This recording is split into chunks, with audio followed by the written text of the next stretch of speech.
Welcome to Dreamed It, Then Real Lifed It, the podcast where we dive deep into the journey from vision to reality.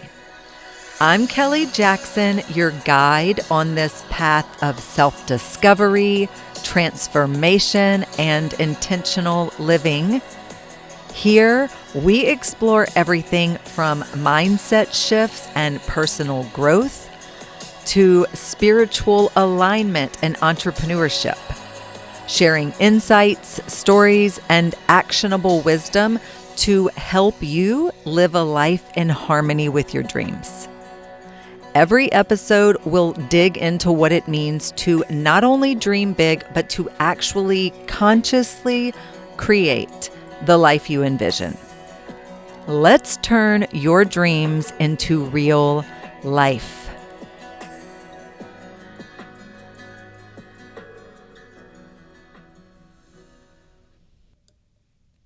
Have you ever spent hours consuming personal development content, maybe watching Jimmy on relationships or reading all the self-growth books or feeling totally enlightened after a retreat, only to find yourself reacting in the exact same way when a real-life trigger hits?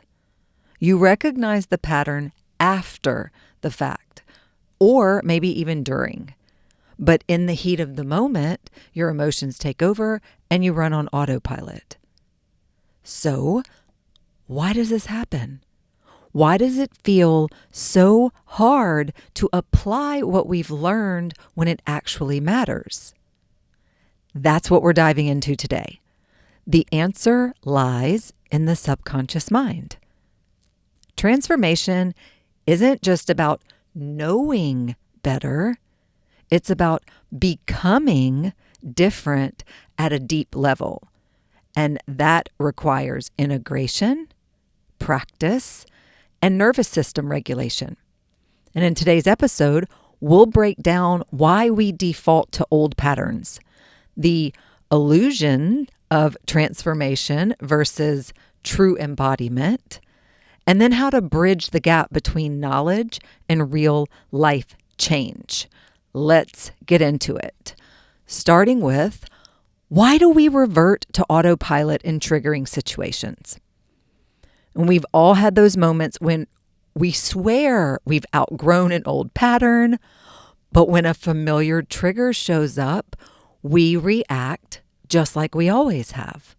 And it's frustrating because intellectually, we know better. But here's the truth. Our subconscious mind runs about 95% of our daily behaviors, meaning that our conscious awareness isn't in the driver's seat as much as we would like to think.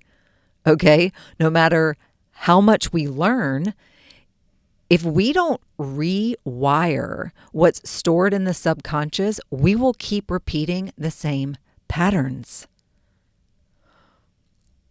That's because the subconscious runs the show. The subconscious mind is programmed early in life, especially in childhood, by the age of 7, and it controls most of our daily actions and reactions. And it doesn't respond to logic. It responds to deeply ingrained patterns and emotions and past experiences. And triggers can bypass conscious thought.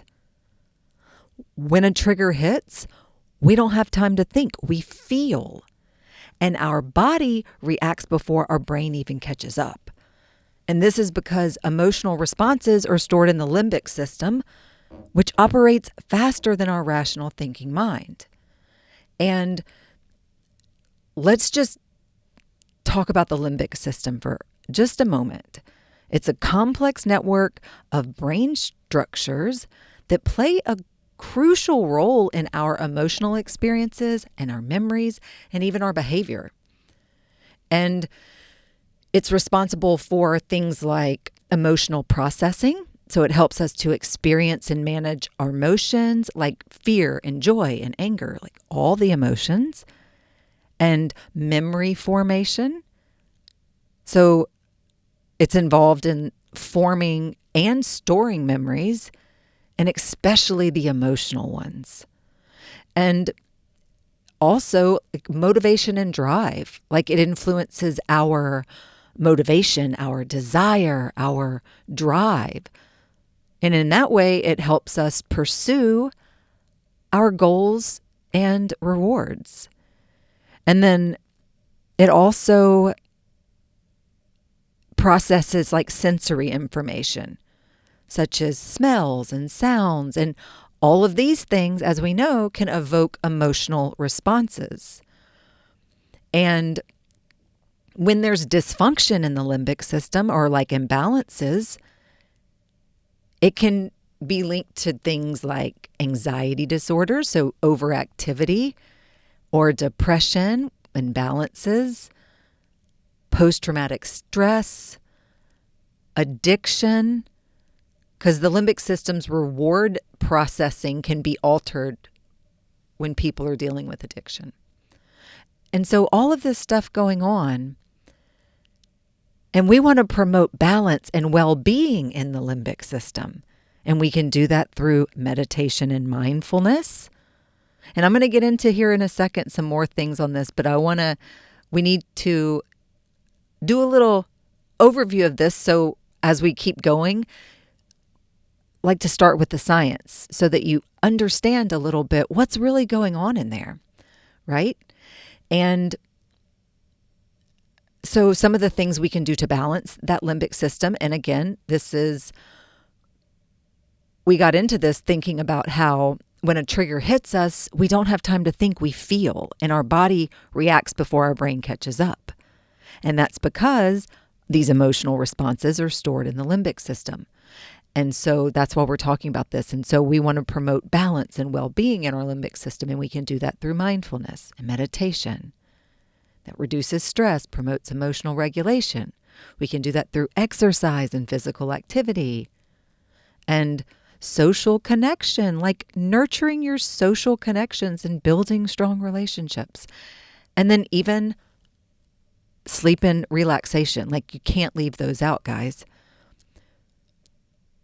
Hustle culture burnout culture has maybe gotten some of us to the point where we forgot how important sleep and relaxation really are. And we've got to prioritize sleep and engage in relaxation techniques like deep breathing, yoga, all of that. So by understanding the limbic system, just a little base knowledge, what we just went over there, and taking steps to promote balance and well-being, you're going to be able to cultivate a healthier and a more resilient emotional landscape. And so, because here's the thing, emotional charges keep patterns alive. And if an experience from the past created a strong emotional imprint, like rejection, abandonment, shame, etc., similar situations will automatically activate those same emotions and keep us stuck in the same reactions.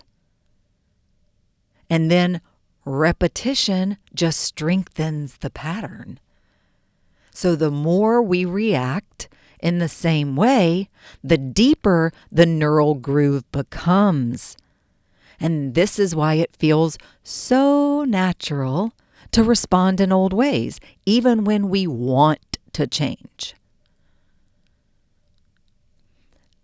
So what is the missing link? I said all that to say what? What's the missing link? It's embodiment, guys. True change happens not only when we understand something, but we train our nervous system to respond differently in real time. And this requires a mix of awareness, practice, and regulation. So, let's talk about, because this is exciting. Once you know this, once you're aware of it, and we realize, wait, because we have the knowledge. Maybe that's where you're at. You have the knowledge and you haven't integrated it yet. So that's what we're going to talk about. The illusion of transformation versus true embodiment. Because it's easy to feel transformed after consuming personal growth content. You watch an inspiring video, you listen to a powerful podcast, you have an aha moment during a coaching session, and you feel so ready to do things differently. But real transformation isn't measured by what we know. It's measured by how we show up under pressure. And the illusion of transformation is believing that understanding something is the same as integrating it. Embodiment happens when new responses become our natural default, even when we're triggered. This makes me think of something, and I really believe it's Wayne Dyer who said this the first time. This is something that he said, that when you squeeze an orange, what comes out? Apple juice? Coconut water? Grapefruit juice? No, orange juice. Why? Because whenever you squeeze something, whatever is inside is what comes out. Okay, so think of people. Whenever you get squeezed, when you're under pressure, whatever's on the inside is what's going to come out. And so if you're full of love and light and joy and compassion and all of these things, then even under pressure, if you even when you get squeezed, that's what's going to come out because you have embodied all of those things. However, if we could learn about all of them, we can know about all of them and have this illusion of transformation, but when we get squeezed, that angerness, that bitterness, that jealousy, that irritation, that impatience, that insecurity, whatever it is, that's what comes out.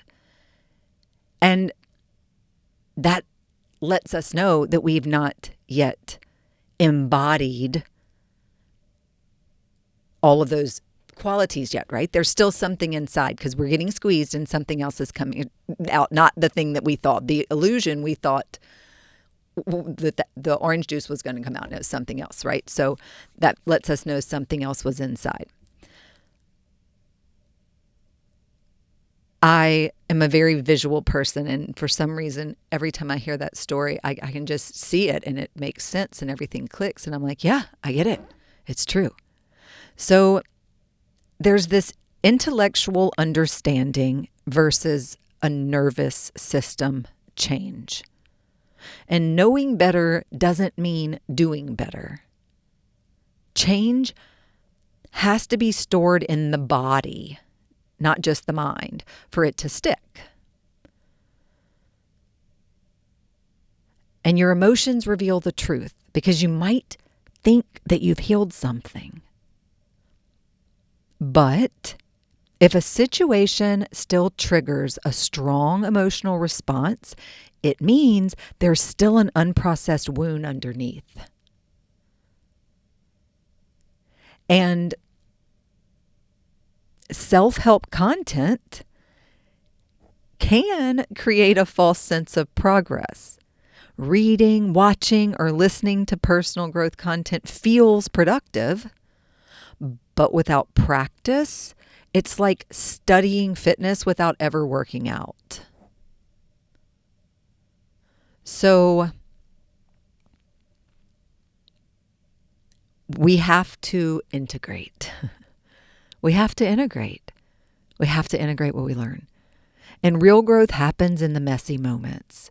The true test of transformation isn't how much we've learned, it's how we show up when things get uncomfortable, unexpected, or emotionally charged. And really being intentional about how we show up and being consciously aware, because otherwise that subconscious programming, part of this practice, so you consume the personal growth content, and part of the practice is becoming consciously aware of your triggers, your traumas, your all of the things, so that you can choose. Because embodiment's a daily practice. It's not about this single breakthrough. It is about repeating new responses until they become automatic. And that's where integration happens. So we're consciously aware and we're repeating new responses until eventually, this is neuroplasticity, or like creating new neural pathways. We're able to rewire our subconscious mind and replace the old programming with this new programming. And then that becomes our nature.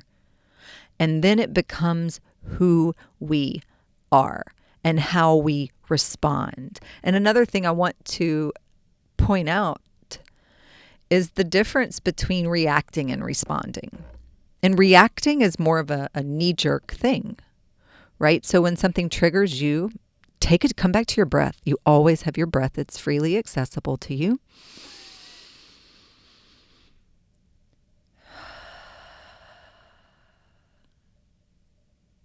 One deep breath before you react can turn that reaction into a response.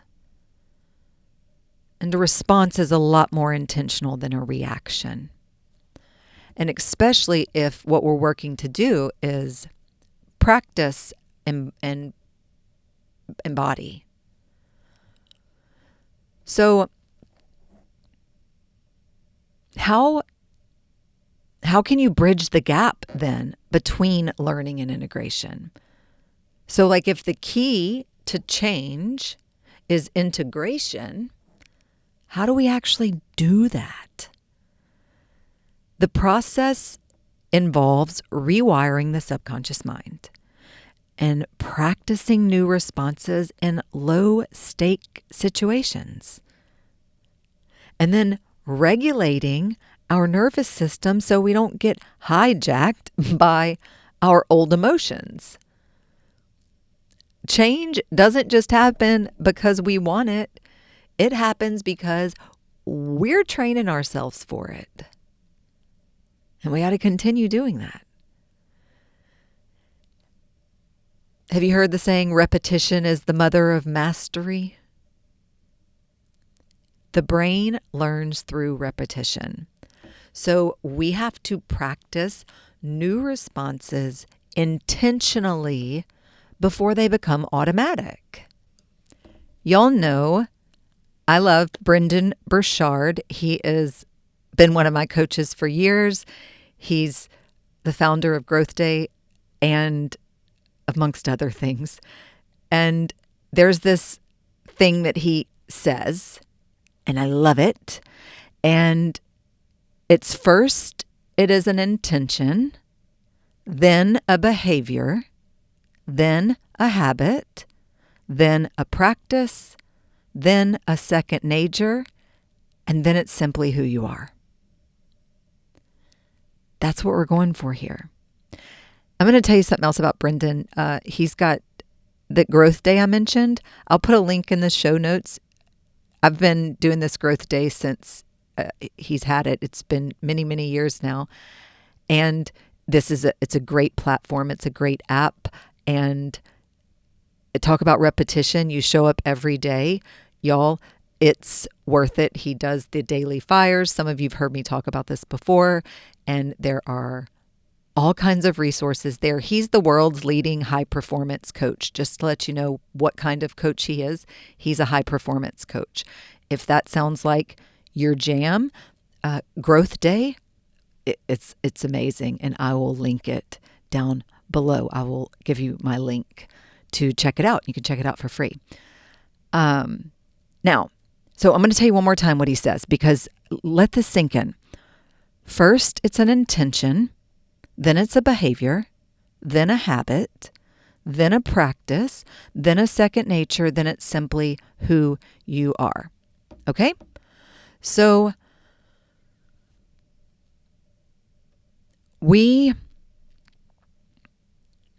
repetition is the mother of mastery.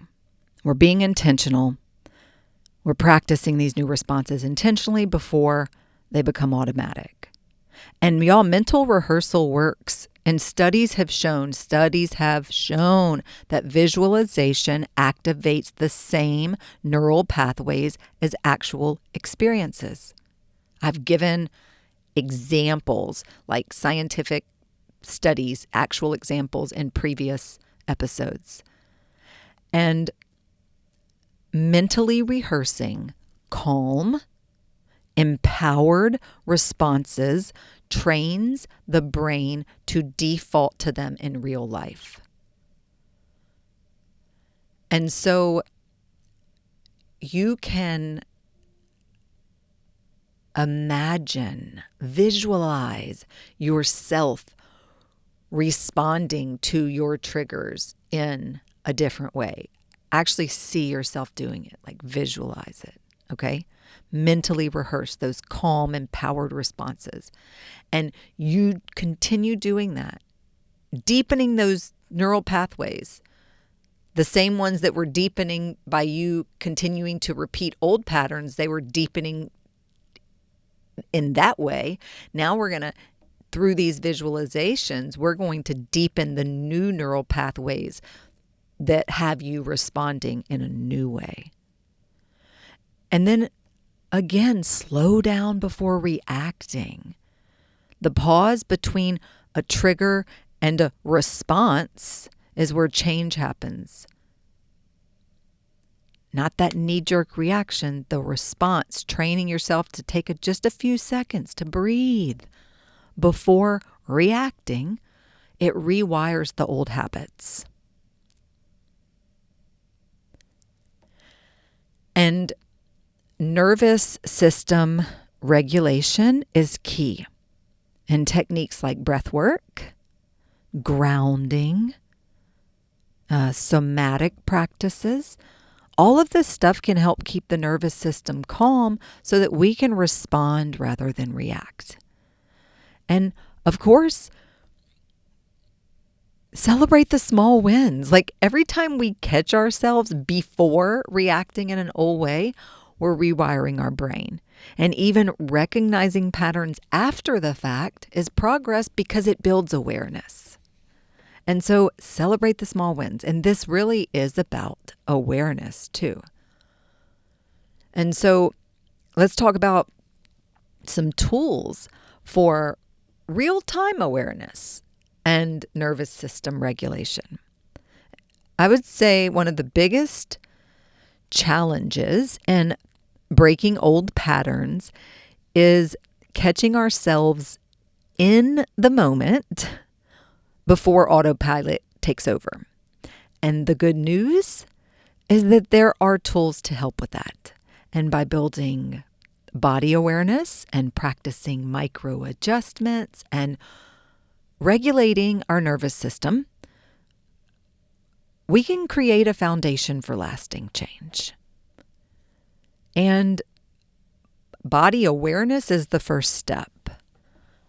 Most reactions start in the body.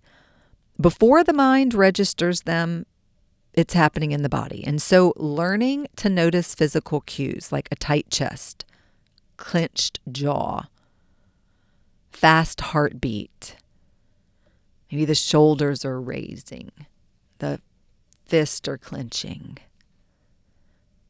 This can be a signal to pause. And breath work will create instant shifts. Instant. I've said it so many times before, and I'll keep saying it. It is so powerful, your breath. And deep breathing, especially box breathing or extended exhales, calms the nervous system, and it interrupts these automatic reactions. And if you're not familiar with box breathing, it's really a simple yet powerful breathing technique that can help calm your mind and reduce stress and increase focus. And it's also known as square breathing. You might have heard it called that. And it's a popular technique. It's used by Navy SEALs, by athletes, really anyone who's just looking to improve their mental and physical well-being.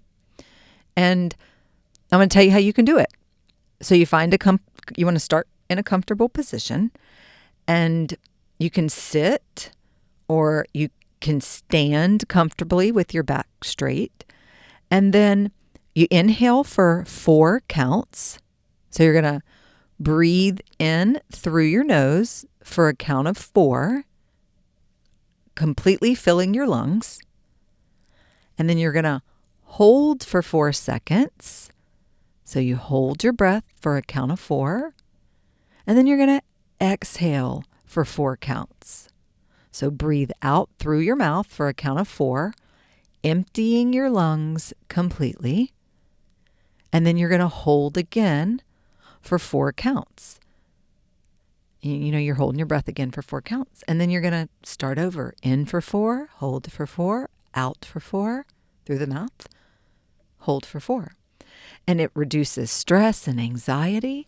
It can help calm your nervous system and reduce stress hormones and improve your focus and your concentration. And, and that's just by slowing down your breathing in general, that you will improve your focus and mental clarity. And then it enhances your self-awareness, encouraging mindfulness and self-awareness and helping you tune into your thoughts and emotions. And then it also supports better sleep. I'm adjusting the mic there. Sorry about that. Or rather, thank you for understanding. So, yeah, that's box breathing. But or just extended exhales where you're completely exhaling all of the air out of your body. This is going to help calm your nervous system and interrupt all those automatic responses. And then anchoring these new responses is going to come through practice, just practicing the new responses in safe situations to help train the brain to access them in these high-stake moments, okay?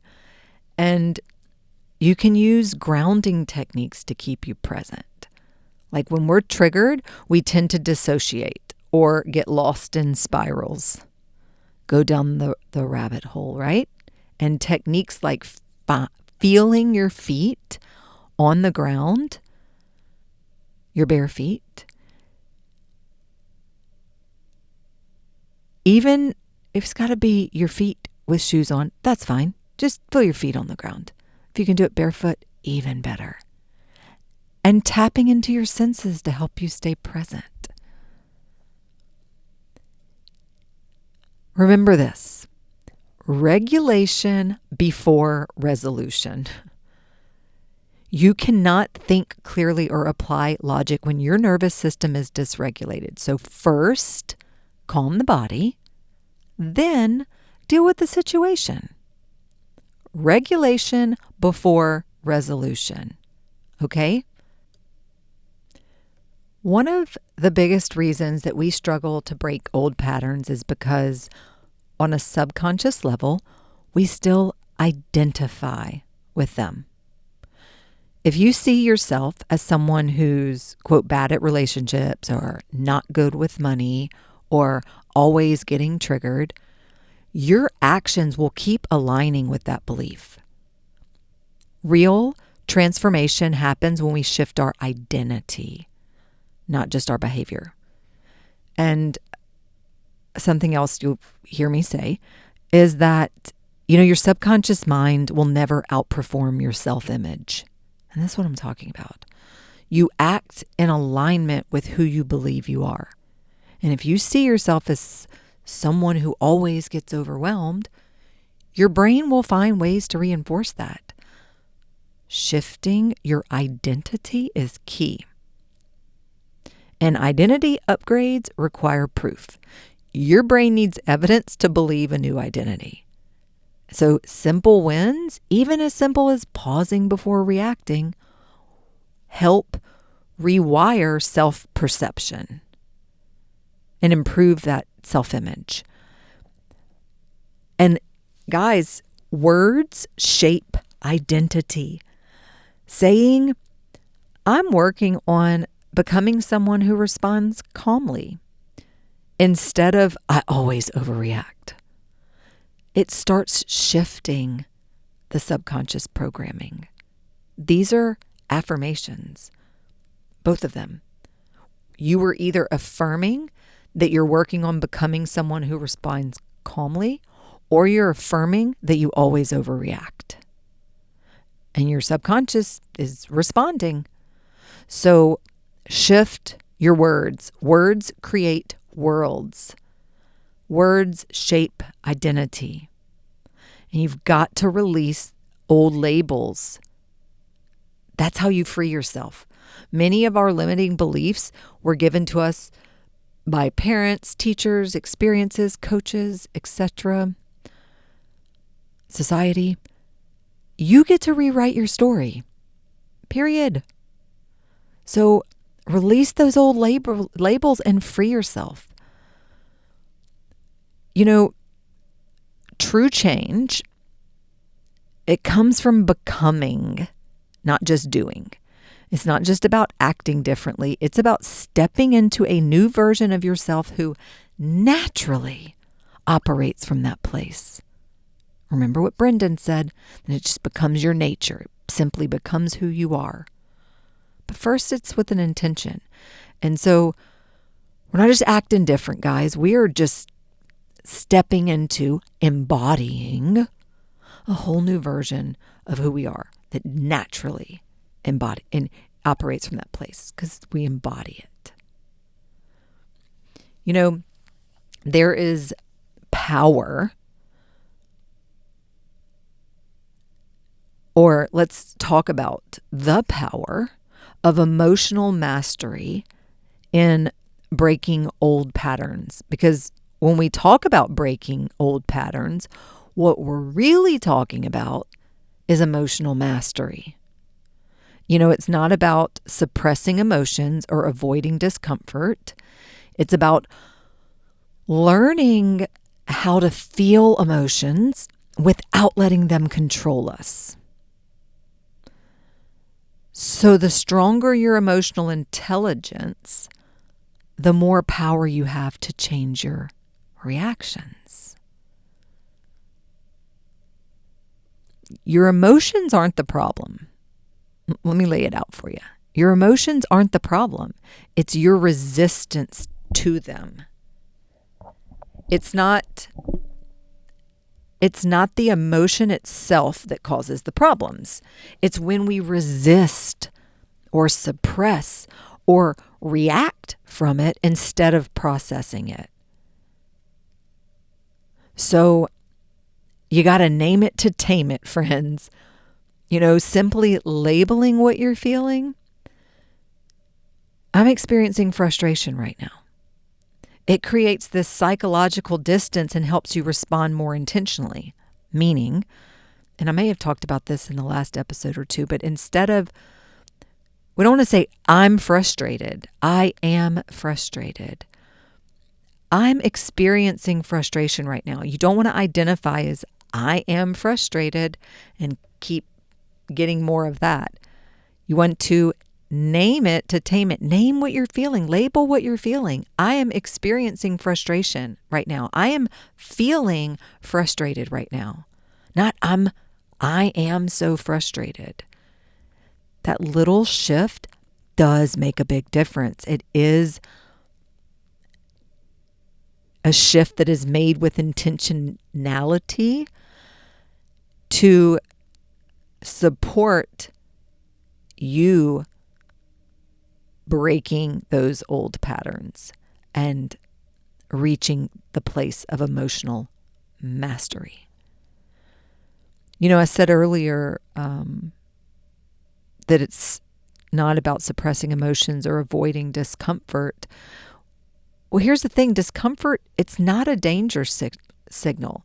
And many people do mistake emotional discomfort for something like, quote, bad or unsafe.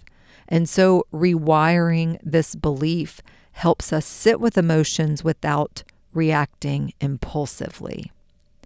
Lean into the discomfort. Breathe into the discomfort. And I'm saying that yoga on and off the mat. And I think about my personal journey of mobility. And as some of you may know, I think it's episode 2, my holistic healing journey. You can tune in. But I was, there's a stage of my life, chronic back pain, wearing back braces, injections, pain meds, anti-inflammatory meds, spasm meds, all kinds of things, electrostim therapies, traction, chiropractor, all the things for this chronic back. And through an intentional practice and a yoga practice and working with a contortion coach and other things, I learned, I was able to, and meditation, guys, all the things. Again, I talk more about it in episode 2, but to heal my body and not only not live with the chronic pain and all the things and not have to take any pharmaceuticals or whatever, but to be able to achieve mobility and flexibility in my spine, a really fluid spine, pain-free, and to be able to practice contortion and deep back-bending, heart-opening type postures, and my yoga and acrobatic gymnastics type passions, whatever you want to call it. And the way that I did this was by learning, and this emotional mastery, truly, and by learning how to breathe into the discomfort. I had to become okay with being uncomfortable. And knowing, now pain is different, right? Of course, you feel pain, lets you know you're out of alignment, something like that. But the discomfort, you lean into it, you breathe into it. You with each breath, you send the breath to the place where you feel the discomfort. And you allow the breath to create space and to expand and to light. It's light where there's dark. It's expansion where there's tightness. It's you breathe into the discomfort. And that's how you can move through it, okay? And so, speaking of moving through it, let's talk about emotional agility versus rigidity, because the most successful people aren't the ones who never feel triggered. They're the ones who can move through the emotions quickly without getting stuck. So this is like processing, clearing. It's this, you're just able to process the emotion, clear it so you don't react impulsively. Let me tell you a little secret that, oh my gosh, it's truly like a secret to life. Mastering your nervous system equals mastering your life. Really. There's a little meme that I love that says, true success is a regulated nervous system. Can I get an amen? Guys, that's they were dropping facts right there. Mastering your nervous system equals mastering your life. every reaction is tied to a nervous system state. And when we learn to regulate, we unlock the ability to respond rather than react. So I want to introduce something, the 3-second rule. It's this simple hack for catching yourself in the moment. So let's talk about it.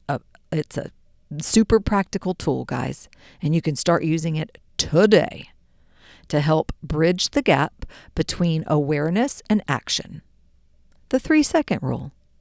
And it's a simple practice, and it can be a game changer in rewiring old patterns because it helps you slow down before reacting and gives your conscious mind a chance to choose a response instead of defaulting to autopilot. So, why does 3 seconds matter? Because the first instinct when triggered is to react immediately. And those extra 3 seconds create space between the trigger and the reaction, which is where transformation happens. The power of micro pauses, like taking just one breath. Remember that one deep breath we talked about earlier? Before responding, it shifts you from reactive mode to intentional mode, allowing new patterns to take root. And anchoring it to a physical action, like pairing the pause with something physical. Like, for instance, pressing 2 fingers together. Just something. You can pick what it is for you. But anchoring that pause to a physical action, it's going to reinforce the habit in real-time situations, okay? So you can choose what you want to anchor that to. And then, again, train yourself in low-stakes moments first. So practicing the 3-second rule in everyday situations like emails or text replies or like minor frustrations. Nothing major, just something minor.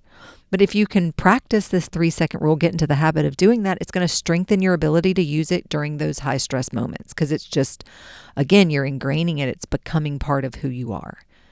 And one day, yes, believe it or not, one day, the day will come when you will just be like, oh man, that was like a really triggering situation and I didn't react at all. Like, I handled that like a boss, right?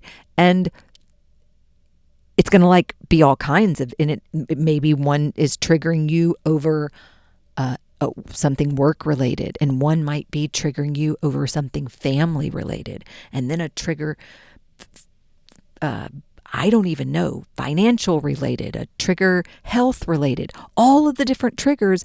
And it's like, you're not reacting to any of them. You're responding because it's who you are now. And yes, the day will come. The day will come. Keep doing this work. Keep integrating. Keep training yourself in these low-stake moments first. And then stacking it with other regulation tools, like combine this little 3-second rule with the deep breathing or with the visualization. And that's going to help lock in these new responses faster. Guys, true transformation, it isn't about how much you know. It's about how much you practice. And if you're ready to bridge the gap between understanding and embodying real change, then you're in the right place, okay? You're in the right place. Like this is what you do. This is where you start.